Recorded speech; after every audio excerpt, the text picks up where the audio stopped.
आपके पास पवित्र आत्मा है, लेकिन फिर भी आपके पास शक्ति नहीं है। इसके 7 कारण हैं। क्या आपने कभी सोचा है कि आप परमेश्वर की आत्मा से कैसे भरे रह सकते हैं, फिर भी आप आध्यात्मिक रूप से शक्तिहीन महसूस करते हैं? जैसे कि आपके अंदर कुछ ऐसा है जो स्वर्ग की धारा से जुड़ नहीं पा रहा है। आज के वीडियो में हम एक ऐसे प्रश्न पर चर्चा करेंगे जिससे बहुत से विश्वासी दबे पांव जूझते हैं, लेकिन शायद ही कभी खुलकर इसके बारे में बात करते हैं। आपके अंदर पवित्र आत्मा का वास होने पर भी आप शक्तिहीन कैसे महसूस कर सकते हैं? आप प्रार्थना करते हैं, आप आराधना करते हैं, आप वचन पढ़ते हैं और आप जानते हैं कि आपका उद्धार हो चुका है, लेकिन अंदर ही अंदर आपको लगता है कि कुछ कमी है। देखिए, परमेश्वर की उपस्थिति को अपने साथ रखने और उसके अधिकार को सक्रिय करने में अंतर है। आज हम उन 7 छिपी हुई रुकावटों को उजागर करने जा रहे हैं जो बहुत से आत्मा से भरे विश्वासियों को आत्मा से भरपूर जीवन जीने से रोकती है। हम ये उजागर करेंगे कि आपकी आध्यात्मिक ऊर्जा को क्या कम करता है, आपकी आंतरिक आग को क्या शांत करता है, और आपके माध्यम से काम करने वाली परमेश्वर की शक्ति की परिपूर्णता के बीच क्या खड़ा है। तो मेरे से अंत तक बने रहिए, क्योंकि आप समझ जाएंगे कि स्वर्ग की धारा को आपके जीवन में बहने से कौन रोक रहा है। चलिए शुरू करते हैं। कारण नंबर 1, समर्पण की कमी। आपके पास आत्मा है, लेकिन वो आपके पास नहीं है। आत्मा को बुझाओ मत। 1 थिस्सलुनीकियों 5:5। पवित्र आत्मा शक्ति से सीमित नहीं है, वह अनुमति से सीमित है। बहुत से विश्वासियों ने आत्मा की उपस्थिति को पाया है, लेकिन उन्होंने उसे अपने जीवन का पूर्ण स्वामित्व कभी नहीं दिया। आप स्वयं के टुकड़ों से चिपके रहते हुए ईश्वर की पूर्णता प्राप्त नहीं कर सकते थे। आत्मा आपकी इच्छा के माध्यम से अपना रास्ता नहीं बनाती है, वह आपके समर्पण से बहती है। यह शक्ति कब्जे से नहीं आती है, यह अनुमति से आती है। आप आत्मा को ले जा सकते हैं, लेकिन क्या आत्मा आपको ले जाती है? शक्तिहीन ईसाई और शक्तिशाली व्यक्ति के बीच अंतर ये नहीं है कि किसके पास आत्मा है, बल्कि यह है कि किसने उसके आगे समर्पण कर दिया है। जब तक आपका शरीर सिंहासन पर है, आप अधिकार में नहीं चल सकते। समर्पण वो द्वार है जिससे शक्ति प्रवेश करती है। जब तक आप आज्ञाकारिता के लिए समझौता कर रहे हैं, आप प्रवाह को रोक रहे हैं। समर्पित हृदय से शक्ति प्रवाहित होती है। आप जो भी समर्पण करेंगे, आत्मा उसे भर देगी, लेकिन वह वो नहीं भर सकती जिसे आप रोक कर रखते हैं। आप एक ही समय में आत्मा और स्वयं से भरे नहीं हो सकते। जब तक आप अपने स्वयं के एजेंडे को नहीं मारते, तब तक आत्मा उन क्षेत्रों में चुप रहेगी जहां आप अभी भी प्रभारी हैं। सच्चा समर्पण केवल दिखावा नहीं है, ये जीवन शैली है। ये कहना है, भगवान मेरी नहीं बल्कि आपकी इच्छा पूरी हो।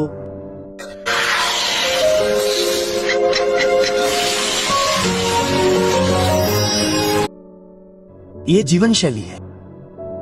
ये कहना है, भगवान मेरी नहीं बल्कि आपकी इच्छा पूरी हो, तब भी जब उसकी इच्छा आपके आराम में बाधा डालती है। हम में से कुछ ने शक्ति के लिए प्रार्थना की है, लेकिन हमने नियंत्रण नहीं छोड़ा है।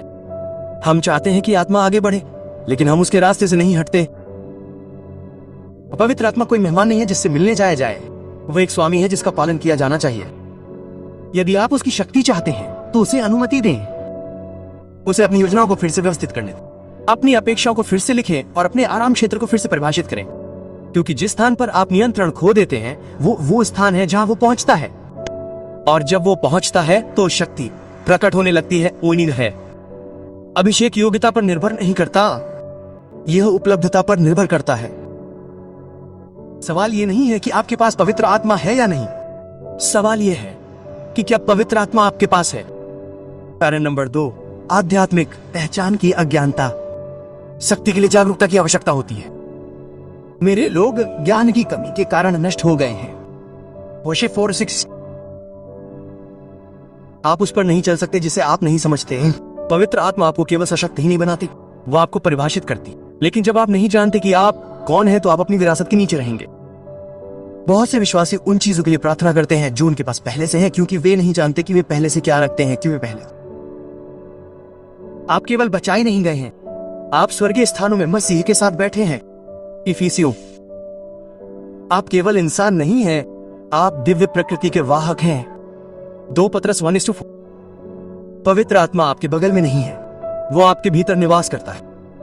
फिर भी बहुत से ईसाई मालिकों की बजाय किराएदारों की तरह रहते हैं। उनकी महिमा के मेजबान के रूप में रहने के बजाय सामयिक अनुभवों के माध्यम से भगवान की उपस्थिति को किराए पर लेते हैं। जब तक रहस्योद्घाटन साकार नहीं हो जाता तब तक आप वह प्रकट नहीं कर सकते जिसे आपने महसूस नहीं किया है। आपकी शक्ति संभावित बनी रहती है। अज्ञानता एक राजा को गुलाम की तरह बना देगी। एक आस्तिक जो नहीं जानता कि वह मसीह में कौन है, वो हमेशा स्वर्ग द्वारा अनुमोदित चीजों के लिए भीख मांगेगा। और शक्ति पहचान से प्रवाहित होती है क्योंकि अधिकार हमेशा जागरूकता से जुड़ा होता है। जब यीशु को प्रलोभन का सामना करना पड़ा तो वो घबराया नहीं, उसने पहचान से जवाब दिया। ये लिखा है, उसने कहा क्योंकि वो जानता था कि वो कौन था और किसका था। जब आप भूल जाते हैं कि आप राजा के बच्चे हैं तो आप अनाथ की तरह जीने लगते हैं। जब आप भूल जाते हैं कि आपके शब्दों में वजन है तो आप विश्वास के बजाय संदेह बोलते हैं। आत्मा शक्ति देती है, लेकिन उस शक्ति को प्रकट करने के लिए मन को आत्मा से सहमत होना चाहिए। आप आत्मसीमित मानसिकता के साथ आत्मा द्वारा निर्देशित जीवन नहीं जी सकते। बहुत से लोग आग के लिए प्रार्थना कर रहे हैं लेकिन भूल कर चल रहे हैं। अधिक शक्ति मांगने से पहले मसीह में आप पहले से ही कौन है, इसका अधिक रहस्योद्घाटन मांगे। जितना अधिक आप अपनी पहचान को समझेंगे उतना ही कम आप सत्यापन के पीछे भागेंगे। जितना अधिक आप अपने अधिकार को पहचानेंगे उतना ही कम आप प्रतिकूलताओं से डरेंगे। आप दुनिया में जीवित रहने के लिए नहीं बने हैं, आपको इसे बदलने के लिए अभिषेक किया गया था। शक्ति वहीं से शुरू होती है जहां पहचान याद रखी जाती है। कारण नंबर 3, शब्द से वियोग। आत्मा शास्त्र के भीतर काम करती है। मैंने तुमसे जो शब्द कहे हैं वे आत्मा और जीवन है। यूहन्ना 6:32। परमेश्वर का शब्द केवल पाठ नहीं है, ये आत्मा का परिवहन है। जहां भी शब्द अनुपस्थित है आत्मा मौन है। बहुत से लोग आत्मा की गति की इच्छा रखते हैं लेकिन उन्होंने शब्द की नींव को नजरअंदाज कर दिया है। जब तक आपके दीपक में तेल नहीं है तब तक आप शक्ति में चलने का दावा नहीं कर सकते। और तेल शब्द के साथ घनिष्ठता से बहता है।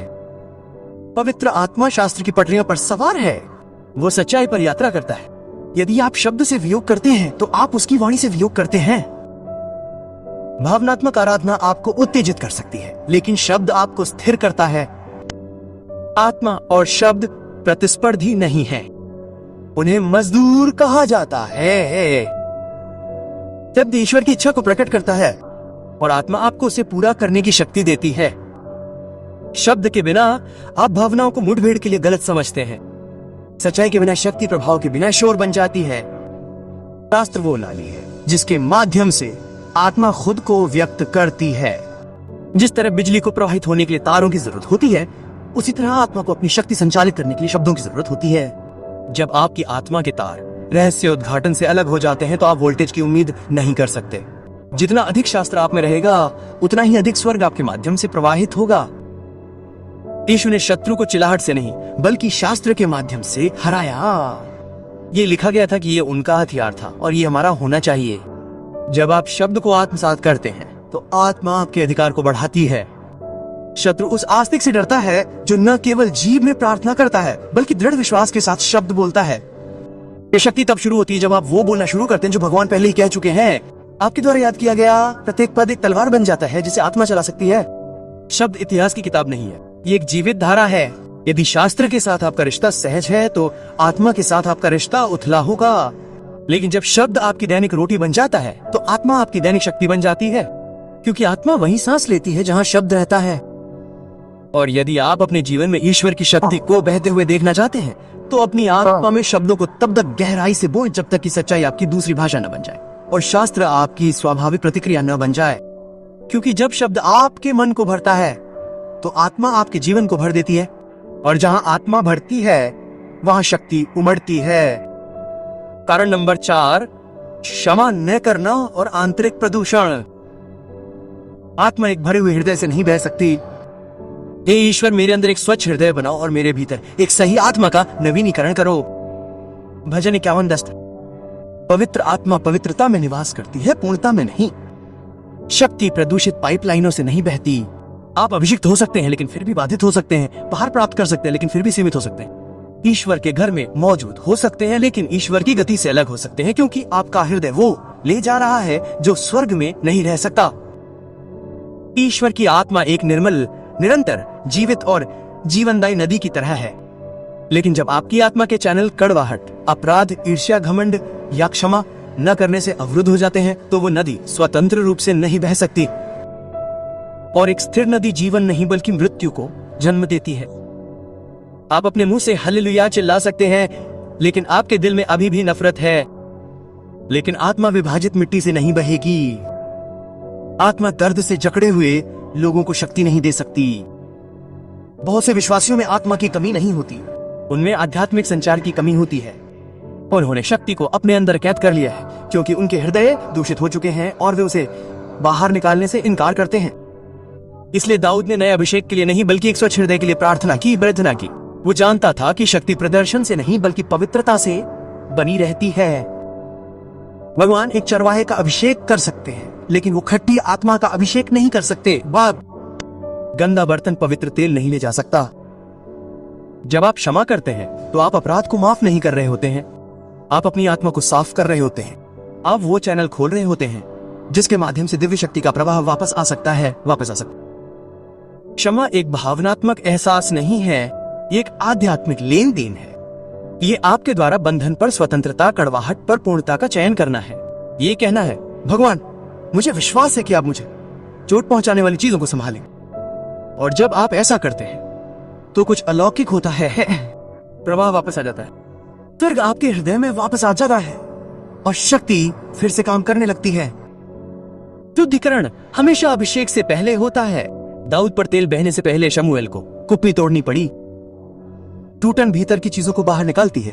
जब आप ईश्वर को अपने हृदय की कठोरता को तोड़ने देते हैं तो उसकी आत्मा का तेल फिर से बहने लगता है। बहुत से लोग एक नए प्रवाह की प्रतीक्षा कर रहे हैं, लेकिन ईश्वर एक नए समर्पण की प्रतीक्षा कर रहे हैं। वो कह रहे हैं, मैं उस चीज में तेल नहीं डाल सकता जिसे आप शुद्ध करने से इनकार करते हैं। आत्मा शिकायतों में नहीं रहती, वो अनुग्रह में निवास करती है। जिस क्षण आप दर्द को छोड़ देते हैं, ईश्वर की उपस्थिति पानी की तरह अपने रास्ते पर आ जाती है। आप अपने दिल में नरक को पकड़े हुए स्वर्ग की मेजबानी नहीं कर सकते। क्षमा वह वाल्व है जो दिव्य शक्ति के प्रवाह को खोलता है। कड़वाहट को छोड़ दें और अभिषेक को वापस देखें। जाने दें और ईश्वर को शांति से भरने दें जो कभी जहरीला था। कारण नंबर 5, प्रार्थना की उपेक्षा। जहाँ संचार फीका पड़ जाता है वहाँ शक्ति मर जाती है। मनुष्य को हमेशा प्रार्थना करनी चाहिए और बेहोश नहीं होना चाहिए। ल्यूक 18 प्रार्थना एक धार्मिक गतिविधि नहीं है, ये आत्मा की श्वास लय है। ये आपकी आत्मा और ईश्वर की आत्मा के बीच दिव्य संवाद है। जब प्रार्थना कमजोर हो जाती तो शक्ति कमजोर हो जाती। जब संवाद बंद हो जाता है तो संबंध कमजोर हो जाता है, और जब संबंध कमजोर हो जाता है तो अधिकार खो जाता है। बहुत से विश्वासी शक्तिहीन होकर चलते हैं, इसलिए नहीं कि आत्मा ने उन्हें छोड़ दिया, बल्कि इसलिए क्योंकि वे ईश्वर से बातचीत करना बंद कर दे। आप डिस्कनेक्ट होकर भी करंट की उम्मीद नहीं कर सकते। प्रार्थना वैकल्पिक नहीं है, ये ऑक्सीजन है। जैसे आपके फेफड़े हवा के बिना बंद हो जाते हैं, वैसे ही आपकी आत्मा प्रार्थना के बिना बंद हो जाती है। पवित्र आत्मा बेतरतीब ढंग से नहीं चलती, वो संबंधात्मक रूप से चलती है। वो बातचीत, अंतरंगता और निरंतरता के माध्यम से प्रवाहित होती है। जब आप प्रार्थना करते हैं तो आप ईश्वर को सूचित नहीं कर रहे होते हैं, आप उन्हें आमंत्रित कर रहे हो। प्रार्थना एक कर्तव्य नहीं है, ये एक द्वार है। यह स्वर्ग के वातावरण को पृथ्वी के क्षेत्र में खोलता है। प्रार्थना को नजरअंदाज करना दिव्य बिजली से डिस्कनेक्ट करने जैसा है और सोच रहा है कि प्रकाश क्यों चला गया। आपके पास आउटलेट, तार और बल्ब हो सकते हैं, लेकिन कनेक्शन के बिना कोई रोशनी नहीं है। जितना अधिक आप प्रार्थना करते हैं, आपकी चमक उतनी मजबूत होती है। प्रार्थना जीवन को खत्म कर देती है। जब तूफान बाहरी शक्ति को काट देता है तो ये आत्मा की आग को जलाए रखता है। कई ईसाई प्रार्थना को एक स्पेयर टायर की तरह मानते हैं, जिसे केवल तब छुआ जाता है जब कुछ गलत हो जाता है। लेकिन ये आपके हर कदम का मार्गदर्शन करने वाला स्टीयरिंग व्हील था। हर बार जब आप अपना सिर झुकाते हैं तो आप दो लोगों, प्राकृतिक और अलौकिक को जोड़ रहे होते हैं। आप दिव्य हस्तक्षेप के लिए एक मार्ग बना रहे हैं।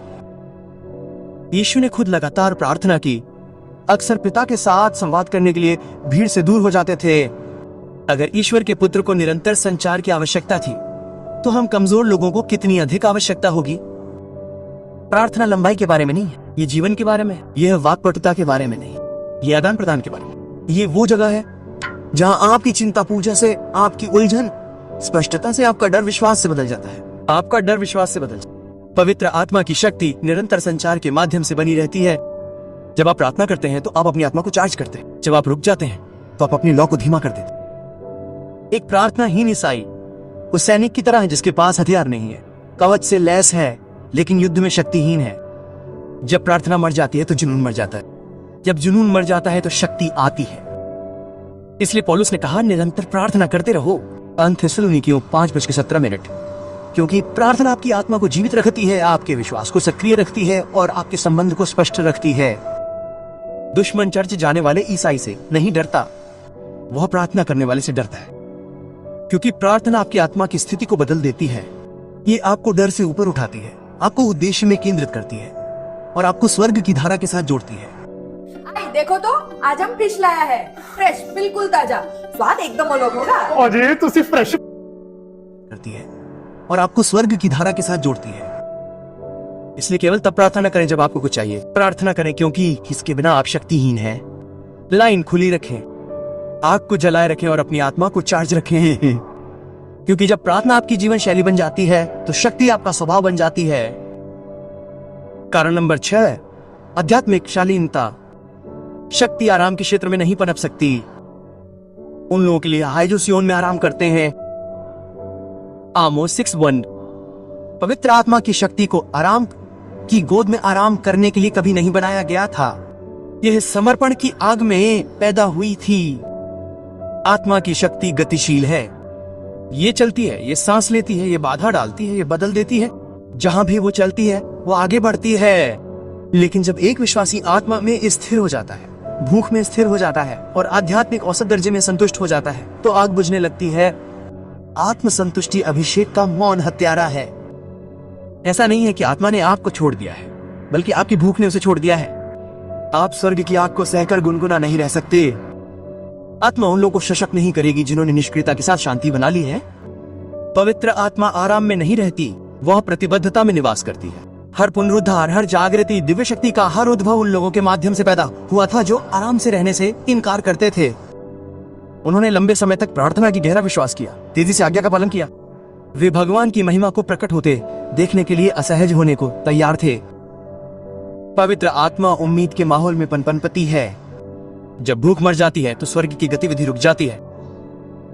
आत्मा प्यास से भोजन करती है, वो खाली चीजों को भरती है जो तृप्त नहीं होती है। इसलिए यीशु ने कहा, धन्य है वे जो धार्मिकता के भूखे और प्यासे हैं, क्योंकि वे तृप्त होंगे। मैथ्यू 5:6।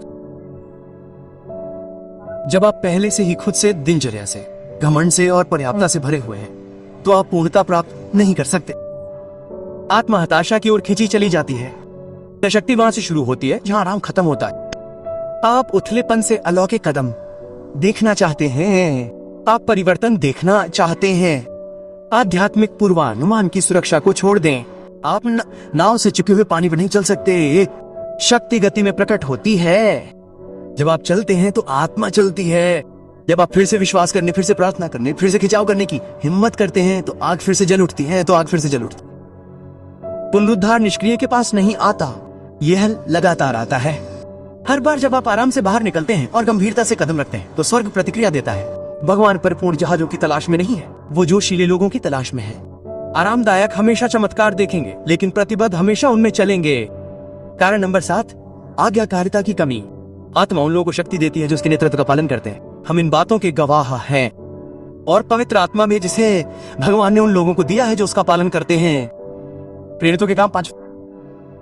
शक्ति केवल निवास नहीं करती, वह निर्देशों का पालन करती है। पवित्र आत्मा एक नेता है, अनुयायी नहीं। वो निर्देशन को सशक्त बनाता है, अवज्ञा को नहीं। कुछ विश्वासी अपने अंतिम निर्देश को अनदेखा करते हुए अधिक अभिषेक के लिए प्रार्थना करते हैं। वे नए रहस्य उद्घाटन के लिए कहते हैं, लेकिन भगवान द्वारा उन्हें दिए गए अंतिम शब्द पर कार्य नहीं करते हैं। आत्मा विद्रोह को सशक्त नहीं करती है, वो संरेखण को सशक्त बनाती है। आप मानवीय हठ में चलते हुए दिव्य साझेदारी की उम्मीद नहीं कर सकते। आज्ञाकारिता स्वर्ग की प्रेम भाषा है। यह क्षमता और शक्ति के बीच का सेतु है। हर बार जब आप आज्ञा मानते हैं तो आप दिव्य उद्देश्य के एक वाहक बन जाते हैं।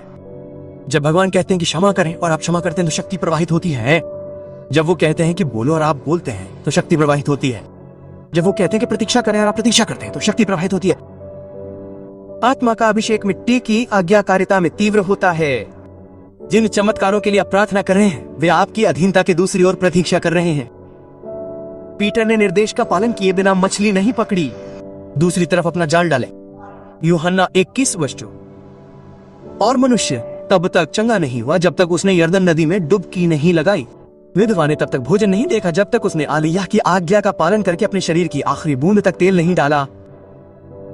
आत्मा की शक्ति तब प्रकट होती है जब विश्वास आज्ञाकारिता से मिलता है। कुछ विश्वासी आध्यात्मिक रूप से कमजोर रहते हैं क्योंकि वे ईश्वर से बहस करते रहते हैं।